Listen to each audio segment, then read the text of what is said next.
Is $1 million enough to comfortably retire in South Africa?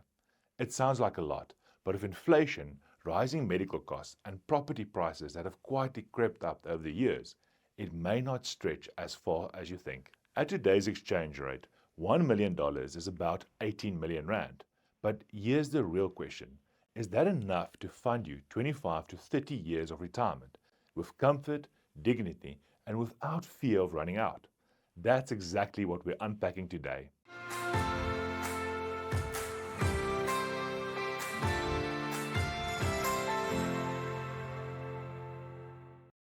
Hi, I'm Hardi Swart, Certified Financial Planner and Managing Director at Family Wealth Custodians. Over the past 15 years, I've helped South Africans retire with clarity and confidence, and I've seen firsthand how complicated this question can become when you don't have the right plan in place. If you enjoyed this video, please give it a thumbs up and hit that subscribe button and share it with people, friends and family who you think might benefit from it. And as always, a quick disclaimer. This video is for educational purposes only. It's not personal financial advice. For recommendations tailored to your unique needs, please speak to a qualified financial advisor. Let's start with the basics. $1 million equals about 18 million rand at the time of this recording. And yes, that's a lot of money, but it's not a guarantee of financial freedom. Here's why. Retirement is no longer just a 10 to 15 year holiday. For most people, retiring at 60 or 65, we're looking at a 25 to 30 year time horizon. And over that period, you're facing healthcare inflation in South Africa sitting at 10 to 12% a year, a volatile rand, changing needs as you age, and lifestyle that costs real money, even if you're downsizing. So the question isn't, is 18 million rand in itself enough? It's how long will it last and under what conditions? South Africa remains relatively affordable when compared to Australia, the UK or the US, but for a middle to upper income lifestyle, things are not as cheap as many people think. Let's break it down. Well, first of all, if we look at housing, this is often your largest fixed cost, whether you're buying or renting. In a small or mid-sized town like Paarl, George or Stellenbosch, the days of finding a quality freestanding home in a secure area for 3 million rand are long gone. For a modern, well-located 3-bedroom family home, you're now realistically looking at 5 to 8 million rand. And even that might require some compromises on finishes or location. And in Cape Town, if you're considering areas like the southern suburbs, Claremont, Bishop's Court, Newlands, or the Atlantic seaboard, like Sea Point, Camps Bay, Bantry Bay, or Constantia, that entry-level family home starts at around 10 million to 15 million rand, with prime properties easily exceeding 20 million rand. Even sectional title apartments in desirable areas can cost 4 to 7 million rand, and that doesn't include monthly levies, rates, or special levies for maintenance. So while retiring to South Africa may seem affordable, housing is a major expense, especially if you're hoping for space, security, and access to lifestyle amenities. The next factor to consider is medical aid. For a healthy couple on a comprehensive cover, expect to pay between 5 to 10,000 rand a month. Add gap cover and co-payments, and that figure rises quickly, especially as you get older. And remember, medical inflation in South Africa runs at double-digit rates, far higher than normal inflation. The next thing you need to also contemplate is groceries, utilities, and domestic help. Groceries, you can budget for between 6 to 9,000 rand a month. Water and electricity, fiber, and other basics, 2 to 3,000 rand a month.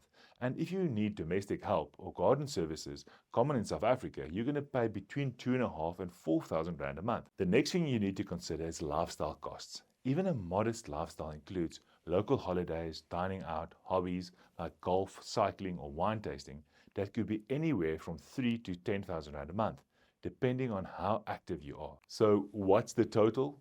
For a comfortable lifestyle, expect to spend anywhere between 50 to 75,000 rand per month, especially if you live in or near the city. The famous 4% rule says that you can withdraw 4% of your portfolio per year, adjusted for inflation, and your money should last about 30 years. On 18 million rand, that gives you 720,000 rand per year, or 60,000 rand per month.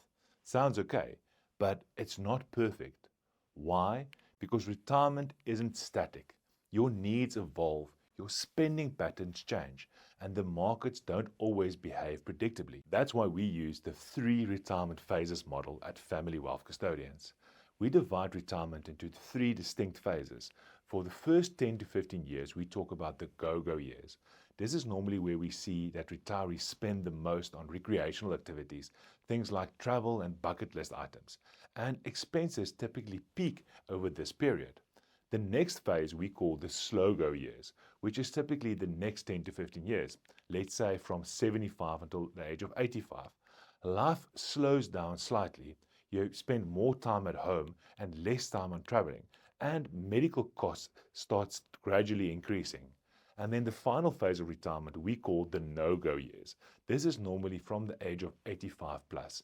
And this is the area where we often see that the most money is spent on frail care, assisted living, and big healthcare costs, with lower spending in other areas. The point, if you withdraw at the same rate through all 3 stages, you'll likely run short in the final chapter, when you need money the most. If you're working abroad, say in the UAE, Qatar, Australia, or the UK, and planning to retire back in South Africa, here are a few extra complexities. First of all, you need to think about exchange rate volatility. If your assets are in dollars, euros, or pounds, timing matters. A weakening rand helps, but large swings can kill your budget if you don't hedge or plan properly. The next thing is tax residency rules. SA uses a residency-based tax system. If you're a tax resident, again in South Africa, you may pay tax on your global income. You must disclose offshore assets and may face compliance hurdles. Relocation costs is also something that's important to consider. Flights, shipping, home setup, vehicles, these once-off costs can hit 500,000 plus easily. Many forget to budget for this, and this eats into capital quickly. Here's a smart move. Create a phased return plan. Bring back money in tranches, align your assets with your long-term withdrawal strategy, and work with a professional tax planner. Let's cut to the chase. For a 63-year-old South African with no major debt, modest travel ambitions, and a clear financial plan, $1 million can be absolutely enough to retire comfortably, even luxuriously in South Africa. But only if you have a proper financial plan, you match your spending with your life stages, and you account for inflation and healthcare escalation. And you don't try to DIY retirement that lasts 3 decades. This is your next act. It deserves more than a guess. It deserves a clear roadmap. The biggest misconception about retirement is that it's about reaching a number. It's not. It's about creating a sustainable lifestyle backed by smart financial decisions, a clear income strategy, and a buffer for when life throws you surprises or a curveball. If you've worked hard to build up your savings, protect it by structuring your retirement properly.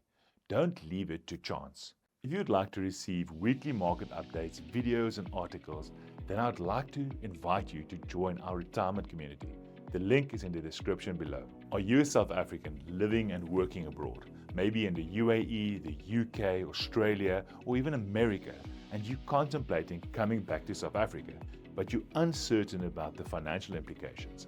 Then please leave a comment below or contact our team to help you with professional advice to make sure you're making the right decisions. I'm Hardi Swart. This is Family Wealth. Keep investing into your future.